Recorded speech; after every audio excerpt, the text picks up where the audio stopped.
Welcome to Public Health on Call, a podcast from the Johns Hopkins Bloomberg School of Public Health, where we bring evidence, experience, and perspective to make sense of today's leading health challenges. If you have questions or ideas for us, please send an email to publichealthquestion@jhu.edu. That's publichealthquestion@jhu.edu for future podcast episodes. This is Stephanie Desmond. Today, our topic is the COVID pandemic in China. I talked to Dr. Amish Adalja from the Johns Hopkins Center for Health Security about the abrupt transition from a zero COVID policy, which included years of lockdowns, to a wide reopening of Chinese society as if the pandemic were over. We discussed the havoc happening today and what the devastating future consequences could be. Let's listen. Amish Adalja, thanks so much for joining me. Thanks for having me. Today, I want to talk to you about COVID and China. We know that COVID was first found in China. We know that it caused a lot of disruptions early on, but that China has sort of this unique policy about COVID. Could you talk to us a little bit about how China's been dealing with this? Well, I think the best way to think about what China has done is it's kind of moved from two different opposite poles of policy, neither of which was correct. And their first policy was something called COVID zero. And that was an attempt to eradicate or eliminate the virus by using very aggressive means to stop cases from occurring. And when cases did occur, to really be aggressive, using overtly authoritarian measures to stop transmission. And what that to me reflected was not really understanding that this was a respiratory virus that was efficiently spreading, that had an animal host, that was not something that was amenable to that type of strategy and was eventually going to be found to be unsustainable. And that's basically what happened over the past several years. And with the evolution of the Omicron variant, it became very clear that their initial policy was completely not respecting the biology of the virus. Mm-hmm. When you talk about the biology of the virus, you mean you can't just lock the doors and hope it goes away? Right. Certain viruses like smallpox, for example, can be eradicated from the planet. But when you're talking about SARS-CoV-2, the cause of COVID-19, this is an efficiently spreading respiratory virus that comes from a family of viruses that cause about 30% of our common colds. And those relatives of SARS-CoV-2 are able to evolve, they're able to transmit efficiently, they're able to escape immunity. They do that all the time. And that was always going to be the destiny of SARS-CoV-2. And this isn't a virus that is only circulating in humans. It ultimately comes from bats, but it's infected dogs, and cats, and minks, and hamsters, and all kinds of other animals. This is a virus that cannot be taken away. Once it's out, once it's established itself in the populations, it's not going anywhere. Mm-hmm. And that's, I think, one biological principle I use is that if you're a virus that is an efficiently spreading respiratory virus that has an animal host, it's not something that's amenable to being eliminated or eradicated. What you have to do is actually fortify the resiliency in your population rather than focus a lot of efforts on kind of a task that is biologically impossible to achieve. And when you say fortify, you mean to vaccinations? So fortification of the population is vaccination is a major aspect to that, especially vaccinating high-risk individuals with very potent vaccines that are highly effective, but also antiviral drugs like Paxlovid, also expanding hospital capacity, also teaching the population how to risk calculate. Because the virus is not something that can be eradicated or eliminated, people in China are going to be dealing with COVID in 2023 and in 2033, in 2043. This is a virus that's going to become one of the respiratory viruses we contend with. And you have to teach people how to risk calculate. It's a concept called harm reduction, knowing you're not going to be able to get the risk down to zero, but how do you teach people how to live with the new threat that they didn't have in 2019? You have to acclimatize them to that and say, these are tools that we have. We've got masks, we have moving things outdoors, we've got vaccines, we've got boosters, we've got antivirals, we've got rapid tests, and we have knowledge about, ways the virus spreads in terms of it's more efficiently spread indoors than outdoors, all of that kind of stuff. You have to teach people how to navigate a world like that. And they didn't do any of that. And they didn't actually do any of this stuff with medical countermeasures in terms of potent vaccines and antivirals. They didn't do anything when it came to fortifying their hospital capacity. So they basically were relying on a strategy that was based on a flawed assumption that the virus could be eradicated or eliminated. Like it was some hurricane that was just going to pass and then everything was going to snap back to 2019 and the world comes back. And that's not the case. So that's why I think that their policy was really damaging. And I don't give them any credit for it at all, because it really reflected a poor understanding of what this virus represented. This wasn't Ebola. This was a respiratory virus that was not going to go anywhere. And it was going to be there when you poked your head back out and see, is everything all right? No, it's not going to be 2019 ever again in any country. And I think China's policy was really fixated on this idea that this was something that was going to come and pass.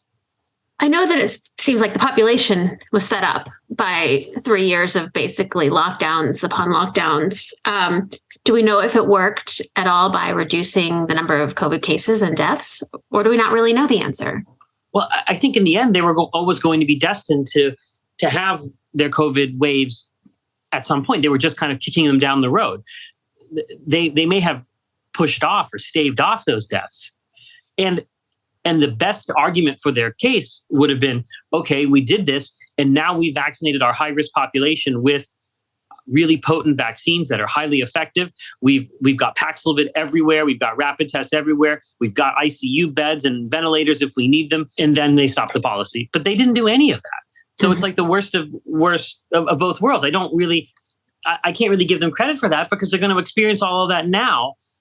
And it was like more like a Band-Aid being ripped off rather than actually doing if you were going to do that policy, which I disagree with the policy, but if you're going to do it, then actually take the requisite actions to end that policy at some point. And they didn't do any of that, which to me is mind-boggling, because they're going to probably, have a similar issue with COVID-19 than many countries did in the pre-vaccine era. And there's no excuse to have it now when there are potent vaccines, multiple potent vaccines available, when there are antivirals, when there's so much knowledge of the virus. You can sort of understand why so many countries early on in the pandemic had problems with deaths and hospital crises, because they didn't have any tools. Now we have all those tools all around the world, and China's actively shunned those tools. They actually refuse free mRNA vaccines that are being given to them.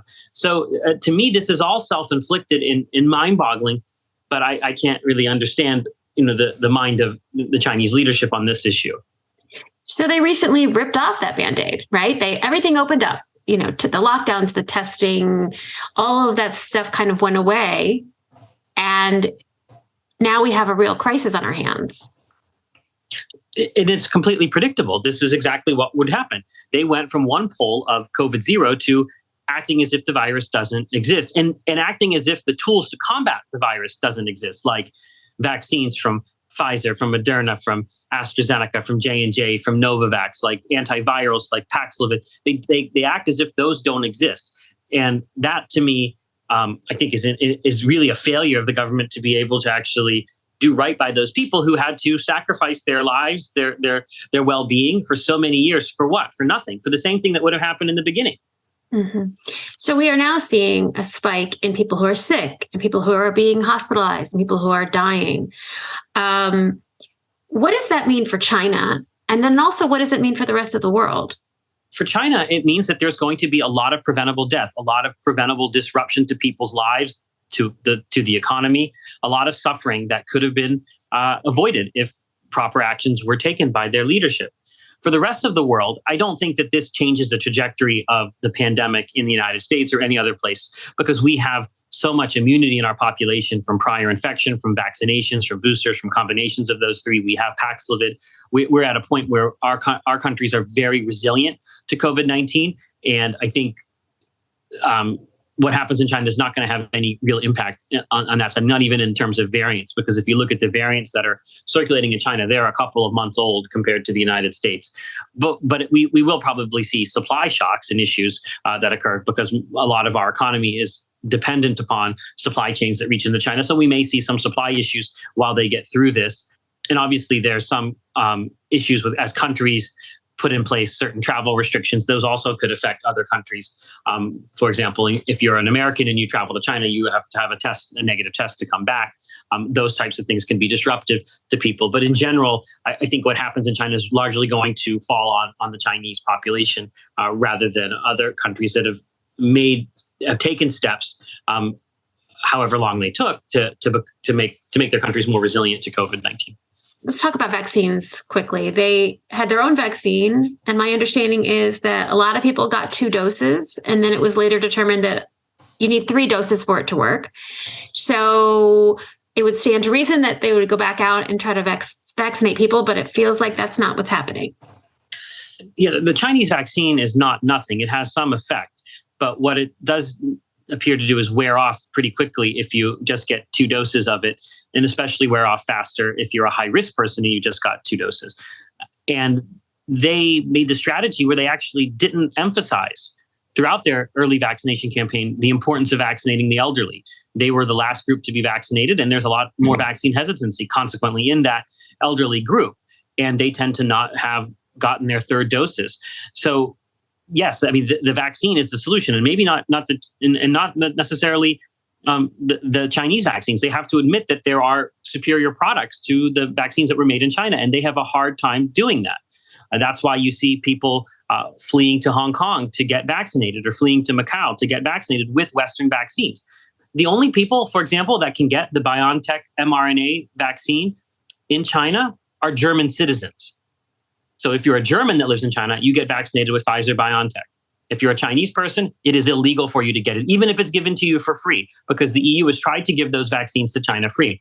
And I think that this is where the science and the evidence of the superiority of the Western vaccines, and not just the mRNA vaccines, all of them, is something that has been pushed aside by kind of really stubborn and irrational nationalism saying, well, these vaccines weren't made in China, so we're not going to use them, even if it harms our population that we're in place to protect.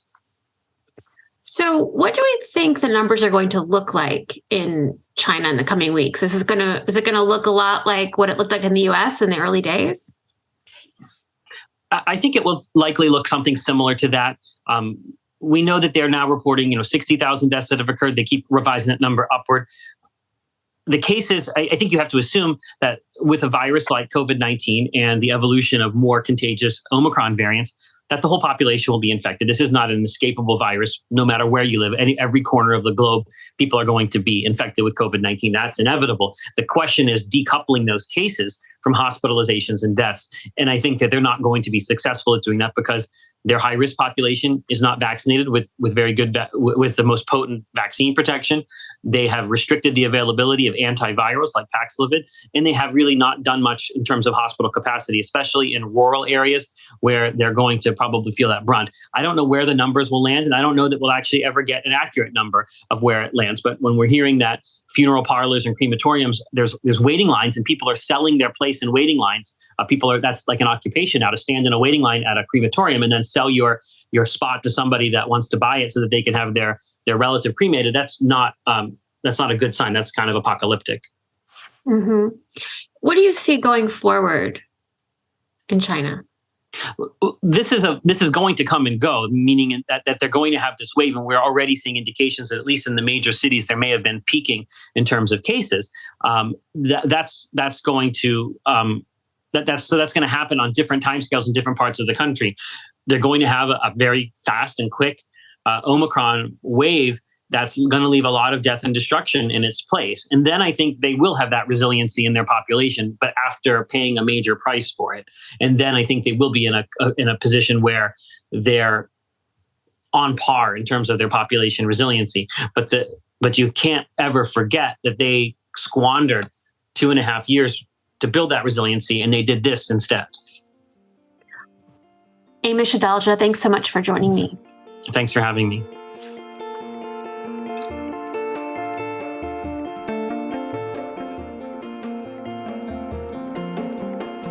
Public Health on Call is a podcast from the Johns Hopkins Bloomberg School of Public Health, produced by Joshua Sharfstein, Lindsay Smith-Rogers, and Stephanie Desmond. Audio production by J.B. Arbogast, Holly Cardinale, Philip Porter, Spencer Greer, and Matthew Martin, with support from Chip Hickey. Distribution by Nick Moran. Production support from Catherine Ricardo. Social media run by Grace Fernandez and Shian Briscoe. If you have questions or ideas for us, please send an email to publichealthquestion@jhu.edu. That's publichealthquestion@jhu.edu for future podcast episodes. Thank you for listening.